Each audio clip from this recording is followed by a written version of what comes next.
Olá, eu sou Donizete Tokarski, esse é o programa Energia Agro, aqui no canal AgroMais.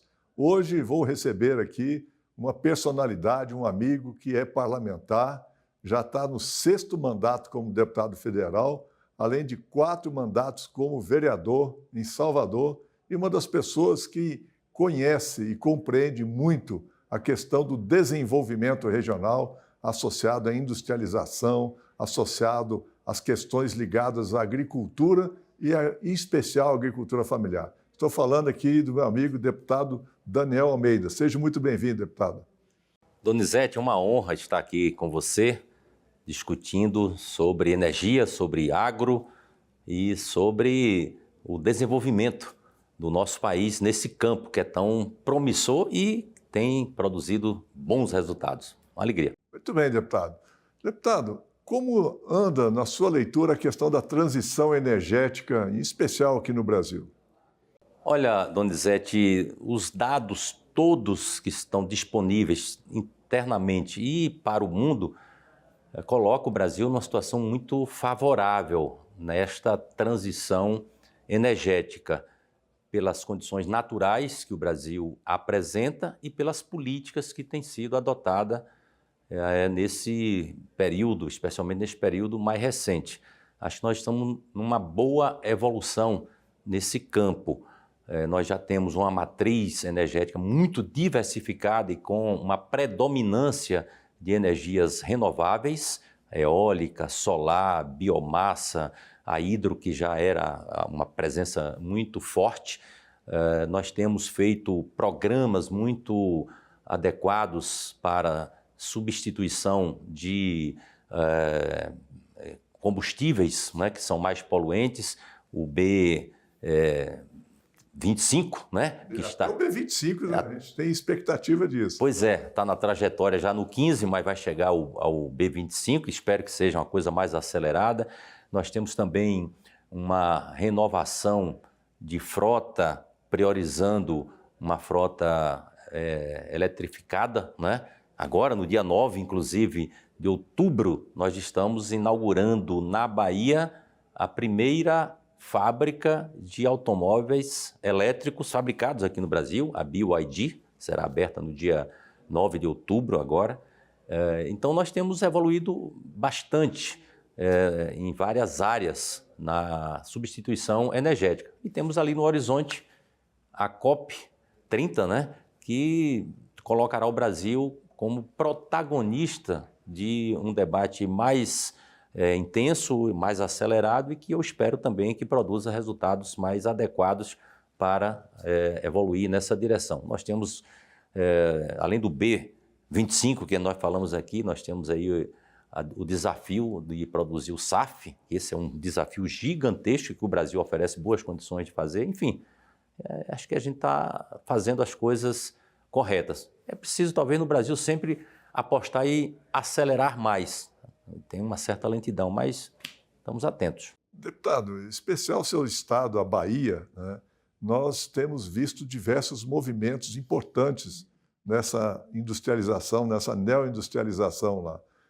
Quais exemplos que o senhor nos dá aqui sobre esses grandes investimentos que estão acontecendo na Bahia, que são frutos também do resultado de leis que foram aprovadas no Congresso Nacional, que o senhor teve a participação também, como a Lei Combustível do Futuro. Então, quais são esses exemplos que o senhor pode nos dar aqui desses investimentos em biocombustível no estado da Bahia? Pois é, nós temos bons exemplos. No primeiro, no segundo governo do presidente Lula, ele apostava na produção de biodiesel com perfil social. E as coisas avançaram, depois foram interrompidas. Lá na Bahia se instalou uma empresa muito importante, que hoje é Oleoplan, que retoma com muita pujança. Eu passei lá recentemente e vejo que há investimento muito forte nesse sentido. Nós temos a capacidade de produção em vários setores do nosso estado e produção diversificada. Recentemente eu estive no oeste da Bahia, no município de Correntina, e ali em Luiz Eduardo Magalhães, na região do Matopiba, e vejo investimentos muito promissores na área de produção de biodiesel e de outros derivados do milho. Etanol de milho também. Etanol de milho e biodiesel de milho e outras produções. Nós temos produção em larga escala de matéria-prima também no sul da Bahia, né, que também estão relacionadas com a substituição energética. Enfim, e esse esforço de fortalecer a produção do biodiesel com o biodiesel social, com a produção vinda da agricultura familiar, que o governo do presidente Lula volta a apostar, a definir uma política pública precisa para estimular esse setor, especialmente no semiárido. A Bahia tem 2/3 do seu território no semiárido e tem uma capacidade produtiva muito grande, né? É só você ter políticas adequadas para ter acesso à água, um melhoramento tecnológico do uso da terra, que a produção é certa, né? Então, eu estou muito otimista pelo que já está acontecendo, pelas promessas que estão sendo conduzidas, encaminhadas como políticas públicas pelo governo do presidente Lula. E tem também, deputado, um investimento grande na produção de macaúba, né? O senhor está acompanhando isso juntamente com a empresa gigantesca lá, que é a Selen, né? Eu espero que esse projeto ande rápido, dê certo, porque é uma aposta extraordinária. A macaúba tem uma capacidade enorme de produzir óleo e o território inteiro da Bahia, do Nordeste, pode oferecer essa possibilidade. Tem essa aposta que está sendo feita, investimentos vultosos para produzir mudas com qualidade adequada para ser implementado ali. E nós temos acompanhado isso com muita expectativa. Espero que as coisas acelerem, porque aí tem uma discussão lá que está acontecendo sobre a manutenção do controle acionário da Selen por parte do grupo que adquiriu o Mubadala, né? Tem um debate sobre isso, se ela volta a ser estatizada, mas independente de qualquer cenário, nós temos que consolidar essa pactuação dos investimentos que estão sendo feitos lá, especialmente nessa direção que é a produção de óleo a partir da macaúbas. Nesse caso, deputado, até vou fazer aqui um depoimento. Eu estive lá em Montes Claros visitando o viveiro que foi implementado lá exatamente no dia que estava lá o presidente Lula e todo o governo da Bahia estava representado ali. É um investimento gigantesco ali naquele viveiro. Eu nunca vi algo tão espetacular quanto aquilo. E a tecnologia, tudo robotizado. Até eu vi uma apresentação, não fui ainda lá, não tive a oportunidade. Até recebi um convite e logo estarei. Mas a tecnologia envolvida ali, né, para produzir, e tudo informatizado, tudo robotizado. Deputado, o estado da Bahia é um estado muito diverso, né? A gente tem o Cerrado, tem a Caatinga, tem a Mata Atlântica, nós temos diversos ambientes ali. E no Agreste, né, que nós chamamos aí o Agreste, que é a região mais seca, né, nós temos ali também um projeto de agave, né, que a Universidade de São Paulo, o professor Gonçalo, tem trabalhado lá. O senhor tem acompanhado esse projeto também? Donizete, eu nasci naquele território, bem nas imediações da chamada território do Sisal, lá é Sisal. E o agave que está sendo desenvolvido, pesquisado pelo professor Gonçalo, é para a produção de etanol e de outros derivados, porque realmente é algo muito promissor. O agave, ele tem múltiplas utilidades, tudo pode ser utilizado do agave. Hoje, o que o pessoal faz lá é extrair a fibra. A fibra é apenas 4, 5% do que da massa, da biomassa, né, que o agave é capaz de produzir. Você pode produzir o etanol, você pode produzir ração, derivados para medicamentos, uma opção adubos, uma opção de outras coisas. Então, esse projeto que está em pesquisa, eu tenho acompanhado de perto, sei onde vai ser instalada a primeira experiência lá do Senai Cimatec, numa parceria com a Shell.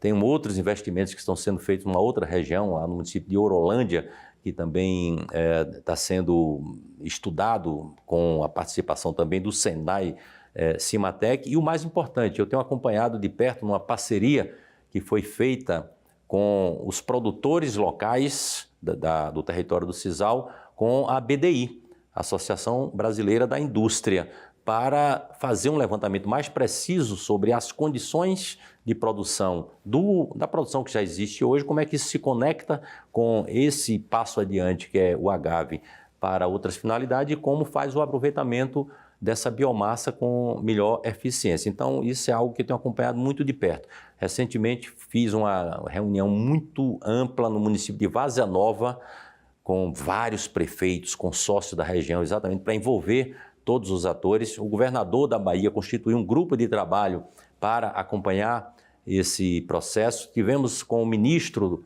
do Desenvolvimento Agrário, há cerca de um mês atrás, para também envolver o governo federal, num diálogo com o ministro Rui Costa. Então, eu estou muito animado que nós possamos transformar aquele sertão num potencial extraordinário de produção do agave, mantendo naturalmente a extração da fibra, porque tem uma cultura das pessoas extraírem a fibra sem que haja prejuízo da manutenção dessa atividade. Veja só quantos exemplos nós estamos falando aqui do estado da Bahia, né? O Além São Francisco, a produção de milho e soja e com a indústria de etanol. Milho, soja e algodão. Algodão. O SAF, né? E o algodão tem o óleo do caroço de algodão que pode ser utilizado na produção de biodiesel e ração também.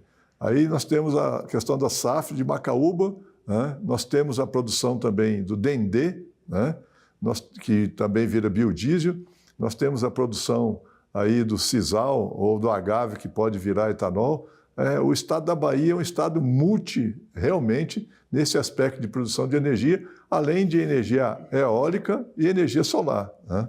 Pois é, os maiores parques de energia eólica estão na Bahia. Hoje os maiores contratos, está bem espalhado no Nordeste, mas a Bahia tem um volume muito grande.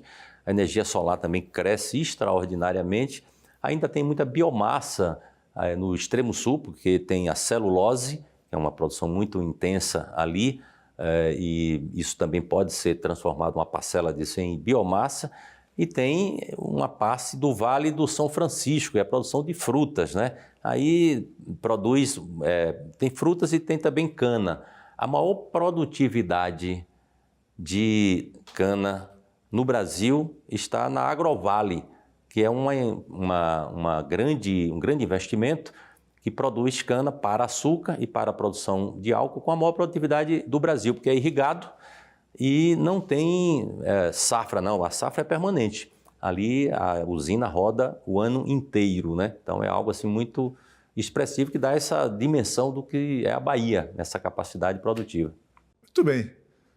Estamos conversando aqui com uma pessoa que compreende muito bem a questão do desenvolvimento regional, um parlamentar de 6º mandato, nosso amigo deputado Daniel Almeida. Fique conosco aqui no canal Agro Mais, no programa Energia Agro. Já voltamos.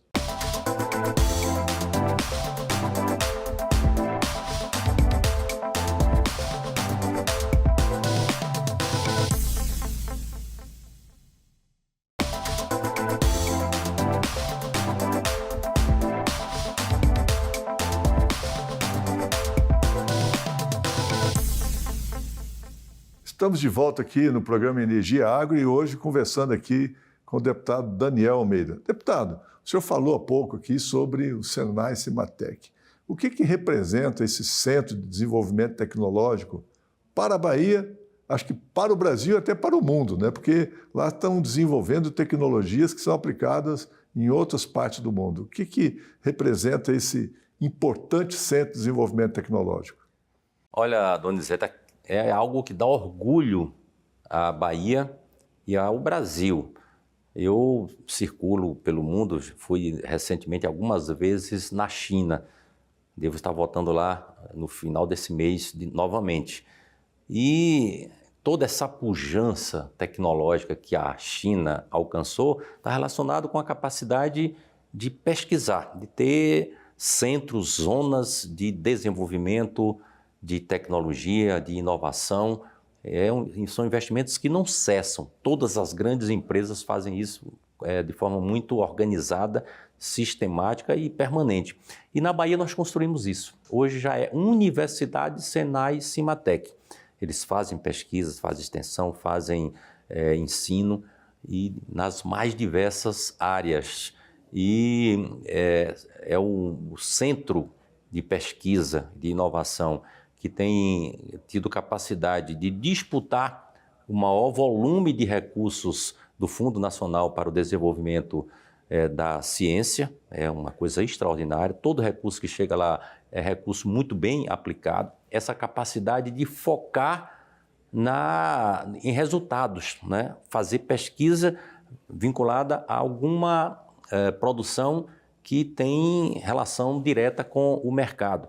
Eles têm lá como suporte, por exemplo, um centro de pesquisa da Ford, o único da América Latina. Emprega lá mais de 1.500 engenheiros desenvolvendo produtos para a Ford no mundo inteiro. Está fazendo conexão agora com a BYD.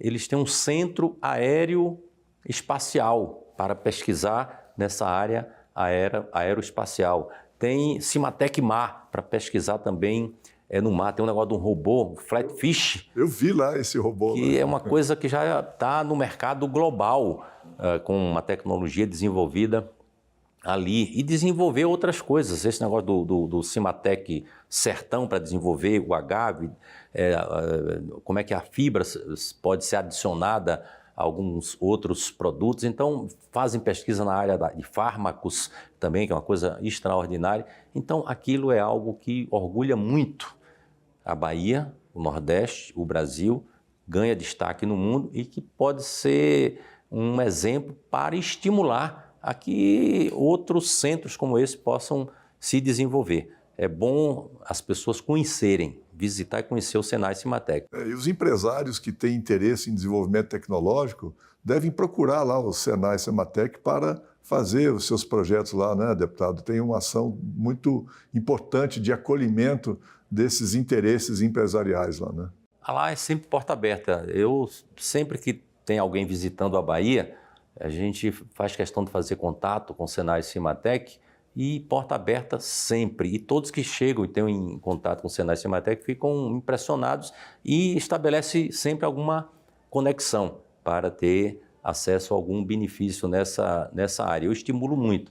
O Leone Andrade, que elaborou toda essa trajetória do Senai Cimatec, hoje é o magnífico reitor da Universidade Senai Cimatec, é uma figura extraordinária. Nós estamos num momento muito positivo porque o Ricardo Alban, que é hoje presidente da Confederação Nacional da Indústria, foi um dos grandes estimuladores, incentivadores da ampliação do Senai Cimatec. Hoje ele está num lugar central, que é comandando a indústria nacional. Portanto, eu tenho muito boas perspectivas de transformar a Bahia. Alguns têm falado de transformar a Bahia num Vale do Silício. Não sei se é o Vale do Silício, porque agora a gente está falando de inteligência artificial, né? Mas nós temos que apostar muito e acho que é correto fazer isso. Deputado, nesse desenvolvimento tecnológico, e nós falamos há pouco aqui sobre as potencialidades da Bahia do ponto de vista da produção de energia etanol, energia SAF, energia biodiesel, energia eólica, energia solar, né? Mas nós temos também esse potencial, né, de produção de alimentos. Na sua leitura, o senhor entende que no Brasil há uma concorrência entre produção de energia, de biocombustíveis, com a produção de alimentos? Eu acho que é possível, necessário, e o Brasil tem boas experiências de fazer as duas coisas. Nós podemos estimular, aumentar a produção de insumos para energia vindos do campo, com um farto potencial de crescer nesse setor e, ao mesmo tempo, estimular a produção para alimentos. E as coisas acabam se conectando, né? Não vejo nenhuma contradição. O Brasil tem um território farto, tem um potencial inesgotável para produzir, fazer o campo produzir, fazer a terra produzir, fazer o agro crescer e valorizar a agricultura familiar. adotar políticas públicas que fortaleçam a agricultura familiar, porque ela é muito importante para gerar renda, gerar emprego, alternativas para as pessoas se manterem no campo, e é quem bota alimento na mesa da maioria dos brasileiros.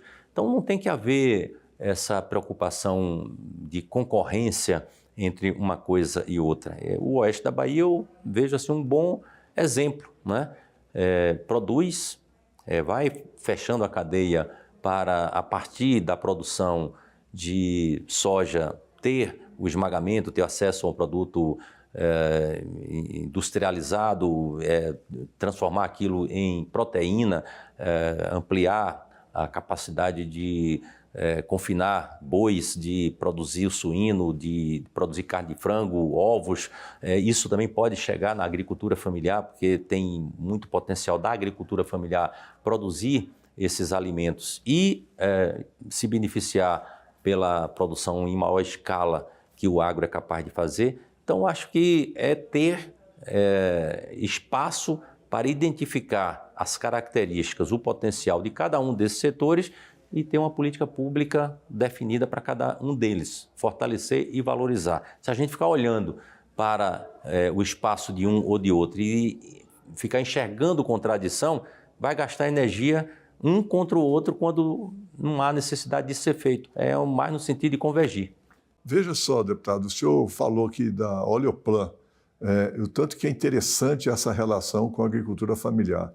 A Oleoplan, lá em Iraquara, por sugestão ou por necessidade dos agricultores familiares, precisavam de comprar farelo de soja em pequenas quantidades. Então, ela está ensacando o farelo de soja para vender para as cooperativas da agricultura familiar. E muitas cooperativas da agricultura familiar, que nós tivemos lá em Iraquara, nós percebemos lá, jovens, né, bastante jovens mesmo, 20 e poucos anos, liderando cooperativas, fazendo um desenvolvimento regional ali que expressa assim, toda a esperança daquele pessoal em produzir alimentos com qualidade nessa ligação entre produção de biocombustíveis e produção de alimentos. Exatamente. Eu conheço bem aquela região. Eu frequento muito o município de Ceabra, de Iraquara, de Souto Soares, todos aqueles municípios, Canarana, que ficam ali no entorno. É uma convivência absolutamente harmoniosa, cada vez de maior reconhecimento, maior integração e construção de parcerias, né?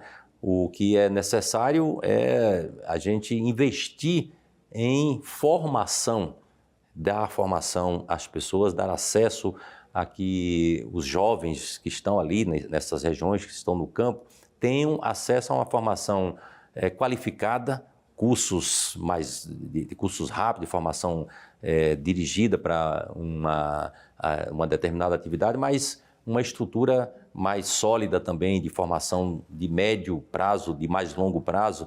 Eu tenho muito boa expectativa de que isso esteja já acontecendo com a instalação de escolas técnicas, né, federais, com os cursos que o Senar é capaz de produzir, com as políticas públicas que o governo federal, o governo do estado também tem adotado no sentido de melhorar a base para a formação da nossa juventude, universidades também que estão surgindo ali. Ainda recentemente nós falamos em instalar um campus da Universidade do Oeste da Bahia, que é uma universidade federal no município de Ceabra. Então, esses movimentos todos, eles devem se articular com a perspectiva de produzir naqueles lugares, né? A Oleoplan tem tido essa visão de ver como identifica parcerias, né? Não dá para fazer tudo sozinho, mas não estabelecer nenhuma contradição. Acho que isso é algo muito positivo que a gente tem que saudar. Deputado, e a infraestrutura para isso tudo, para escoar essa produção, como que está caminhando isso para dar essa possibilidade de desenvolvimento industrial a partir dessa matéria-prima, dessa biomassa produzida no estado da Bahia?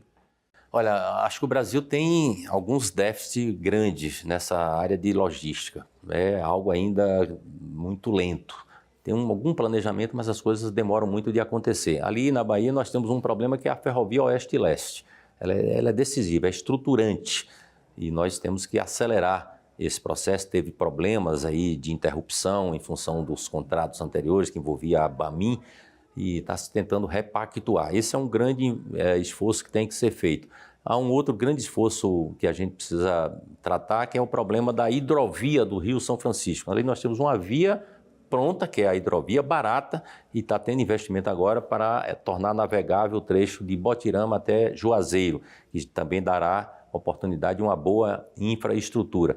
Nós temos sempre problemas ali de energia, a rede de energia elétrica muito deficitária e tem tido uma pressão muito forte e a empresa concessionária lá tem anunciado que tem investimentos programados para fazer, alguns já em curso, que pode melhorar essa condição. A Oiloplan, por exemplo, teve muitos problemas lá no passado para se consolidar em função desse problema de energia. E tem ainda uma infraestrutura, tem a questão de portos na Bahia, no Brasil, que ainda precisam ser resolvidos, mas nós temos também um esforço de capilarizar a malha rodoviária.